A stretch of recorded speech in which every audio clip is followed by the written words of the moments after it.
అండి, welcome to vlog life channel. ఈరోజు ఎంత టేస్టీ రెసిపీ అయినా కమ్మటి పెరుగన్నం అయితే చేస్తున్నామండి. అందుకు ఫస్ట్ అయితే మనం రైస్ని మంచిగా ఉడికించుకోవాలి. అలా ఉడికించుకున్న రైస్ని వేరొక బౌల్లో తీసుకొని ఇలా 2 సార్లు మంచిగా కలుపుకోవాలి. ఇలా కొంచెం మెత్త కలుపుకున్న తర్వాత అందులో 1 కప్పు వరకు పెరుగు తీసుకుంటున్నా.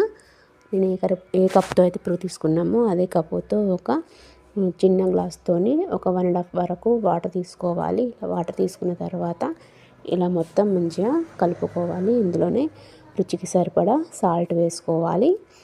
సాల్ట్ వేసుకొని మరొకసారి మంచిగా కలుపుకోవాలి.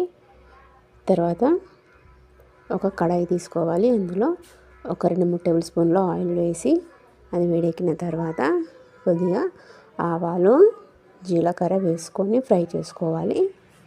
అలాగే ఒక 2 పచ్చిమిర్చి కూడా వేసుకొని మంచిగా ఫ్రై చేసుకోవాలి.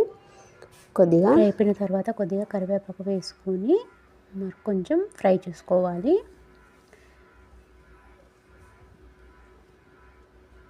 ఇలా పోపు మంచిగా ఫ్రై అయిపోయిన తర్వాత మనం ఇందాక పెరుగన్నంలోకి పోపునైతే వేసుకోవాలి.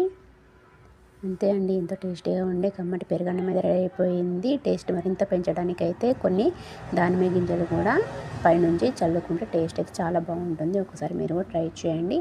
మీకు కనుక ఈ వీడియో నచ్చితే లైక్ చేయండి, షేర్ చేయండి, ఛానల్ సబ్స్క్రైబ్ చేసుకోండి. Thank you for watching.